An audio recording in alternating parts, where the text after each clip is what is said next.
Hey guys, Brass Facts here. I shoot a lot of night vision. Like, a lot of night vision. Even this year, when I probably have shot less night vision than any other year since I started this channel, we still did 12 dedicated night shoots in 6 months. That's averaging about twice a month, and ignore some of those are multi-day trips that I only count as a signal outing, but it's actually, 3 night vision shoots. All on very unique and varied terrain that is actually quite hard to access for most of the United States. So I'd like to rattle off a bunch of pointers and tips I've picked up over this time in a sort of intermediate level night vision tip video before getting started. I have not done any of this shit operationally. Duh! I'm explaining things to you from the perspective of a citizen running around like a lunatic in the mountains in the dark.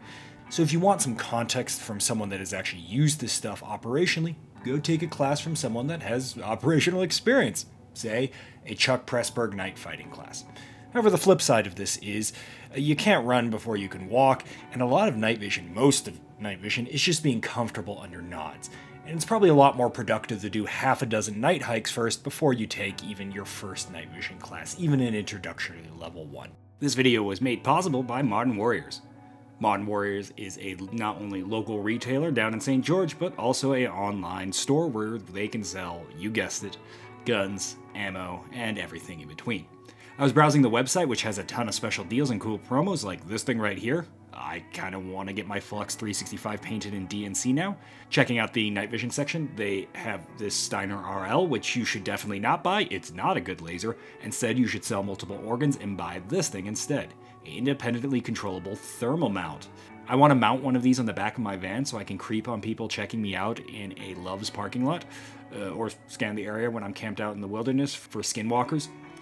Or shit, you think you can pair one of these with a gun and make a sub $10,000 crows we have at home? Actually, someone please do this and then send me the video. Alright, let's start with setting you up before you even shoot your first shot. This is going to be a bit basic, but your night vision focus is something that a lot of people tend to fiddle with and not quite get right because they overthink it. To focus the device, look at a well-defined object, probably at about 150 to 200 yards, spin the forward dial until the object looks as sharp as you can get it, then do the same with the rear diopter. Finally, focus it the rest of the way by focusing with the front once again. If you want to change focus from here on out, only use the front diopter. The major error here is a lot of people try to eke out just that tiny bit more clarity using the rear diopter. Resist this temptation, please. You know when you borrow your friend's glasses and you put them on and everything looks really sharp but also way too warpy, distorted, and you want to vomit? That is what this is. The rear diopter is essentially your glasses prescription, and overusing it will result in problems. After all, the goal is a flat image, not to eke out half a FOM worth of extra clarity at the expense of you wanting to vomit or getting so much eye strain that you get a headache. Sidebar, this is the exact same logic with LPVOs on 1X. Alright, moving on. And by the way, these are just a lot of tips that are loosely organized. There's not going to be a huge amount of flow in this video. It's just, well, a bunch of tips. So, yeah. If you have dual night vision tubes, there is a trick you can do where you turn them into essentially bifocals. Your dominant eye will be focused far, usually infinity, and your off eye is going to be focused sort of up close, maybe about 10 feet in front of you or slightly closer. This ends up working far better than you'd first imagine. When you look far off, your off eye is going to be so blurry due to the limited depth of field as to basically be ignored by your brain. And when you look at the close object, the one that your off eye is focused at, your other eye is now going to be so blurry as to be ignored by your brain, essentially allowing you to have 2 focus ranges instead of 1, allowing you to be kind of effective in that regard. There's an added benefit, as you can see on screen, that when you're kind of just walking around and not looking at anything in the 2 extremes, your eye is going to fuse both images together into a sort of singular thing. Now, it's worth noting you do lose depth perception, but sometimes that's a worthy trade-off. I like doing this where I need to rely on 2 focuses quite frequently, but I still need to have that situational awareness or be able to shoot. Moving over uneven terrain while keeping a active 360 going, running through, say, these trenches at full speed here, reading signs in a city while kind of moving around, or bouncing between indoors and outdoor environments, putting on a TQ, the list goes on, you name it, right? In sort of a similar vein, sometimes you both need to use your nods, but also frequently see in the visible spectrum. If you have a PVS-14, you're laughing because you can always do that. For our dual tube users, an easy way to do this is to tilt your head up and then look down. Hey, now your eyeballs are free again. Cool trick, have it in your back pocket. But an alternate version that is a little less known is tilting your nods or setting them up to be tilted slightly upwards. So when I have my neck in a neutral position and look directly forward, I can see past my night vision devices. This isn't some weird CAD-coded shit. I actually like shooting like this as it lets me have much more normal daytime stance where I actually lean into the rifle, tilt my head slightly forward, and look up. This becomes really relevant and noticeable when you brace your rifle behind cover and lean right into it, as a vertical head posture here becomes quite unnatural. That's not to say I always have my nod set up in this configuration. If I'm doing a lot of walking, rucking, driving, whatever, nod straight forward is going to be much more natural and far less strain on my neck. But that translates well to the next point. Night vision shouldn't be set and forget, or at least you should try not to set and forget them. You should become intimately familiar with your adjustments, your laser aiming module, and all your stuff, such that you can change them to fit your moment. I like to switch my nods to that aforementioned layout, but then sometimes I pull it back to a much more head neutral position, and I'm constantly fiddling with my mount. Let's talk about shooting. Most people misunderstand where the difficulty in night vision shooting comes from. It is fundamentally not all that different from daytime shooting. The real difficulty lies in seeing the target when engaging the target. That sounds like it doesn't make any sense whatsoever, but if you own night vision, you know what I'm talking about. The difference between initially spotting a target and actually having a full-blown firing solution on target is not the same. And in fact, even when you think you have a firing solution, the amount of times people have a, oh wow, I guess I would have died moment when they improperly engage a target and send a double whoppers worth of 55 grains into the dirt next to the target. That was all misses. Yep. Let's talk about it with passive first. Passive, or shooting through your red dot sight with no supplemental IR, very often due to poor lighting condition, results in you being able to see the target with your night vision device, but as soon as you throw up your optic, you can't see shit. It may as well be opaque. This results in a very common feedback loop where someone sees a target, engages the target, might get a first round hit, but then loses sight of the target during recoil, or more commonly confuses one blob, which was initially the target, for a second blob, which is a rock next to the target, and shoots that on repeat instead, as they continue to look through their optic trying to refine their firing solution, exactly as they do during the day. Don't do that. That doesn't really work that well. In conditions where passive aiming is difficult, it's likely you can't really see your target through the optic. So don't stay in it. Exit it.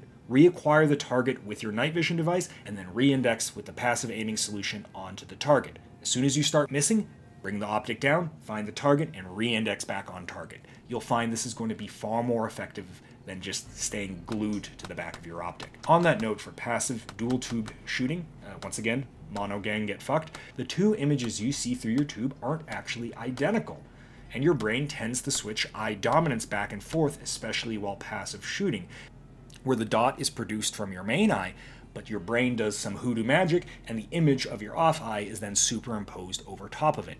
This is called occluded shooting, and it has its uses, but it does generate a parallax that is especially relevant with rifle ranges, and by about 25 yards or so, you're going to notice a rapidly diverging point of aim, point of impact. If you notice uncharacteristic misses that you shouldn't be having while passive shooting, good chance you're currently occluded shooting, and if you close one eye when about to take the shot, you will kind of force yourself back into regular mode shooting. When we switch to active aiming, that is using our laser illuminator, we find a lot of problems are mitigated because we're introducing a ton of light to the equation. But it's not perfect, and even with added light, there still may not be enough contrast. The biggest source of this is just lack of light on target, most often caused by a weak illuminator, simply lacking the ability to push meaningful light out to distance. But also, and maybe not quite as often, but still frequently, an illuminator or laser that is also just way too strong. This is very common with legacy units like the PEC-15s and the D-Bulls, where the difference between low and high power is quite noticeable, requiring micromanaging, jumping from the low power mode to the high power mode to the low power mode, and everything in between. There are ways around this with the Villian System diffuser, pattern generators, which are meant to differentiate the laser within a squad to give your unit a low laser mode and a high power mode combined into one, with quick access back to the high mode by simply flipping the cap out of the way. Though this is generally limited to military-style lasers. Modern units do this stuff a lot more elegantly with independent power adjusts like on the Raid XC, or easy access to divergence sliders like on the OGL or Iris, or with the mole by having tryptophobia amounts of V-cell emitters on the front, allowing you to switch between them rapidly. Some units like the OGL even allow you to have custom programmable outputs on what the laser and illuminator actually do. But even here, we often run into issues of perhaps not necessarily power on target, but target contrast. Where the target might be well lit, you might know roughly where it is, say due to movement or simply having a glow stick next to it, but due to lack of color, lack of reflections, and camo, looks virtually identical to the backdrop, having it blend in. Once again, resulting in the scenario where we might have eyes on target, but not enough quality to execute a good firing solution. I found the solution here is actually shadows. When hitting a target directly, that is, we're trying to put the laser directly onto the target with the illuminator, the shadow is going to be forced directly behind the target and thus not visible. So no good there. By shifting our illuminator around to be slightly off the edge of the target, we can create a small amount of visible shadow, sort of like drop shadow text on basically every single Brassfax thumbnail. If we start moving the illuminator around the edges of the target, basically kind of circling it, we'll find the shadow will begin to flicker roughly around the target area. Your brain will quickly pick up on the dancing shadows and begin to deduce where the target actually is. A sort of missile knows where it is by where it isn't moment. And this really only takes about a half a second to do. Just know that you're searching for the flickering shadow. Don't lock your eye on the moving illuminator, just stare roughly in the center, and your brain will fill in the rest.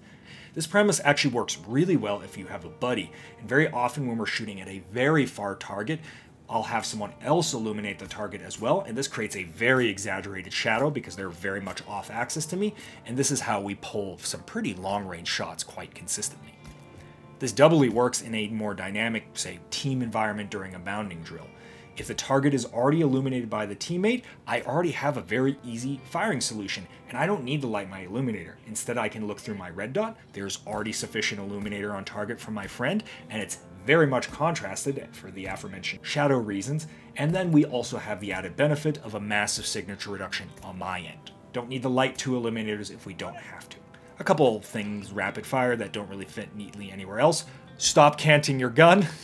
It's much more comfortable to do so, and of course it works just fine up close, but rifle cant has a serious impact on your hits, especially past around 50 to 100 yards.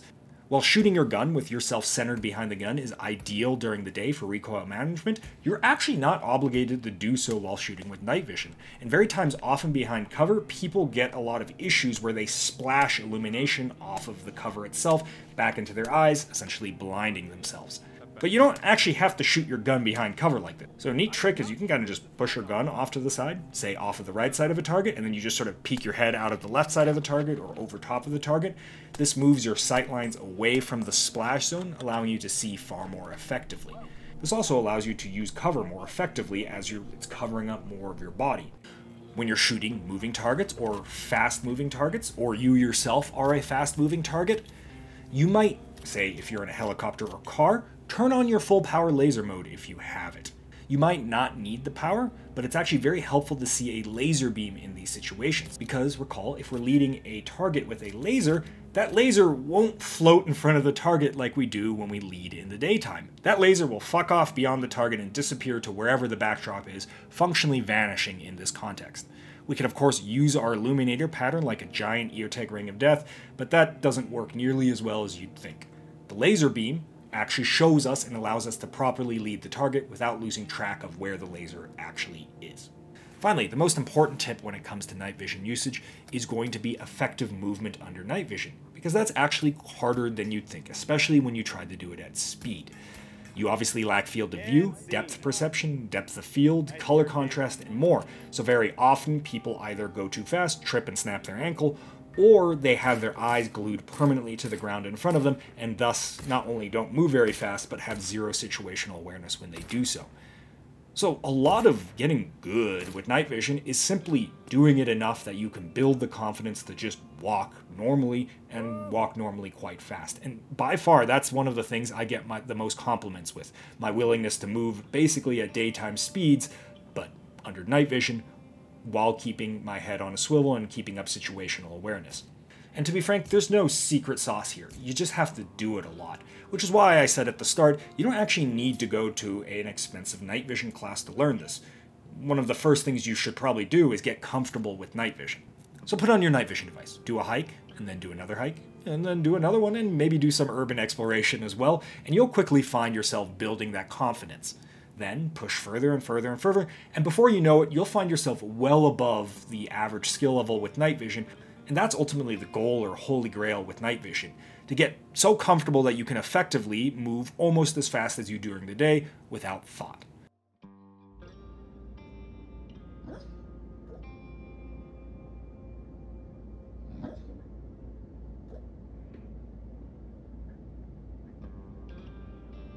Those were violent borks. Oh, did you wake up? Oh, good morning. Good morning.